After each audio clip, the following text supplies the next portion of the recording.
제가 저번 영상에서 광고비로 50만 원을 써서 600만 원을 넘게 매출이 나온 영상이 있었어요. 로아스로 1200% 정도 나온 영상이 있었어요. 진짜 다른 건 몰라도 검색 광고는 꼭 하세요. 그 영상에서 어떤 분이 굉장히 공격적으로 이런 댓글을 남기셨더라고요. 50만 원 써서 600만 원 벌면 손해 아닌가요? 원가 빼고 인건비 빼고 차 떼고 포 떼고 세금 빼면 순이익이 안 남을 텐데 초보자들 기만하는 거 아닙니까? 그리고 이런 댓글도 있었고요. 제품 원가는 생각 안 하나?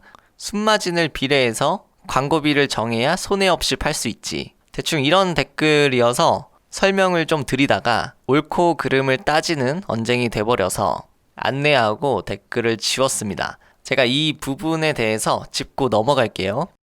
여러분, ROAS, 로아스는 광고비 대비 매출이라 그랬죠. 그리고 ROI는 투자 대비 수익, 즉 순수익이라고 그랬죠. 많은 분들이 광고를 돈 놓고 돈 먹기라고 생각을 합니다. 100만 원을 써서 101만 원의 순수익이 발생하길 바랍니다. 물론 일반적으로 광고의 성과 측정은 구매 전환이기 때문에 결국 순이익이 남아야 한다는 건 반박할 수 없는 얘기예요.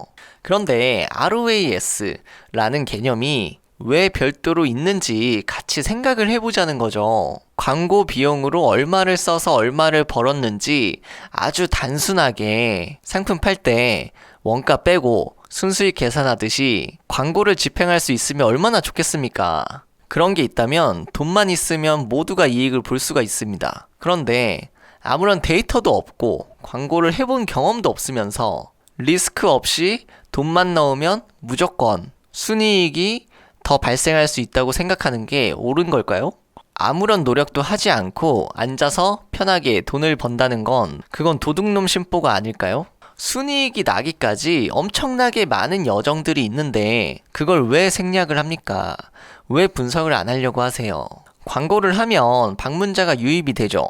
그럼 여기서부터 시작이에요. 300원을 써서 100명 중에 1명이 구매를 했으면 우리는 구매 전환율을 높여야 되고 그래서 100명 중에 10명, 20명이 구매하게끔 만들어야 되고 목표 매출액을 달성시키기 위해서 순이익에 비례해서 광고 예산을 축소시키는 게 아니라 어떻게 하면 한 명이 여러 개를 구매하게 만들까? 객단가 상승. 어떻게 하면 샀던 사람이 또 구매하게 만들까? 재구매율 상승. 이런 게 중요하고 우리한테 필요한 자세 아닌가요? 광고를 돌린다고 끝나는 게 아니라 광고를 눌렀으면 소비자가 우리 상품을 구매하기까지의 모든 여정을 단계별로 세분화시켜서 각각 효율을 높이는 작업을 하셔야죠. 그래야 똑같은 광고비를 써도 결국 순이익이 높아질 거 아닙니까? 그 모든 것을 다 고려하기 때문에 원가 빼고 순이익 계산하는 것이 아니라 매출액을 계산하는 ROAS라는 개념이 있는 겁니다. 제가 지어낸 개념이 아니고 네이버 애널리틱스를 보세요. 마케팅 분석에 무엇이 있나 보세요. 로아스가 있죠. 순이익으로 계산되고 있나요? 아니잖아요. 네이버 광고를 보세요. 광고 수익률이라는 게 있죠. 이런 게 왜 있겠습니까? 이게 의미가 없다면 왜 이런 지표를 마케팅 분석에서 알려주겠어요? 성과 측정 한 번도 해본 적이 없는 사람들이 사업은 이런 것이다.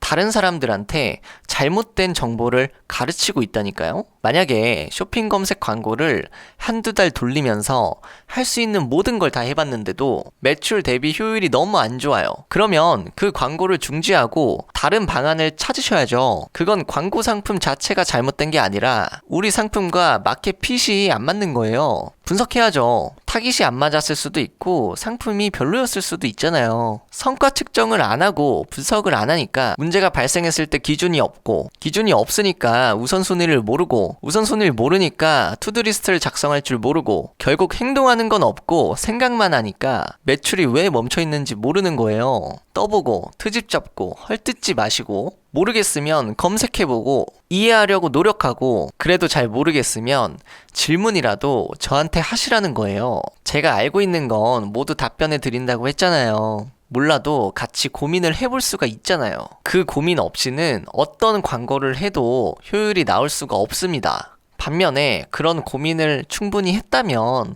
어떤 광고를 해도 웬만큼 효율은 나올 수밖에 없어요.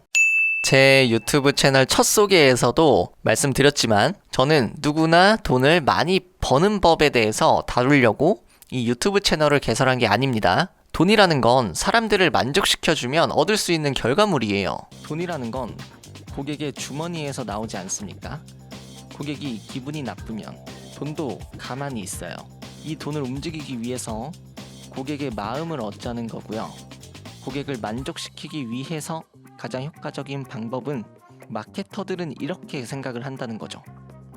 그 사람이 지금 불편함을 느끼고 있는 부분이 있으면 가장 먼저 그 불편함을 해결해 주자는 거죠.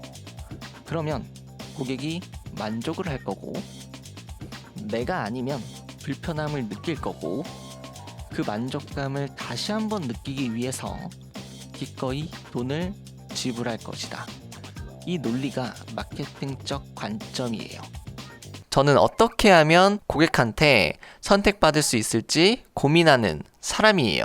물론 돈 놓고 돈 먹기가 가능한 것도 있어요. 뭐 위메프 핫딜이라든지 공동구매나 뭐 재고떨이 같은 단기적 이벤트는 가능해요. 그게 아니라면 큰 기업이든 작은 기업이든 신규 고객을 한 명 창출하는 비용부터 계산을 해서 어떤 광고를 돌렸을 때 얼마의 매출과 마진이 일어나는지 세세하게 분류해 놓고 데이터 기반으로 움직인다는 거죠. 광고를 돌려보지도 않고 성과 측정도 안 하고는 절대 그런 구체적인 데이터는 얻을 수가 없습니다. 우리 광고 대행사 아니잖아요. 10만 원도 제대로 굴려보지 않고 어떻게 100만 원, 1000만 원 하는 광고를 핸들링할 수 있다고 생각합니까? 보통 매출의 10% 전후로 마케팅 예산을 짜죠. 이렇게 말씀드리면 오해하실까봐 제가 추가 설명을 덧붙이자면, 광고를 돌리는 사람으로서 마진을 고려하는 건 너무나 당연한 행위입니다. 그런데 그만큼의 적자가 감당이 안 될 만큼 효율이 나빴다면 광고 자체를 하면 안 되죠. 왜냐?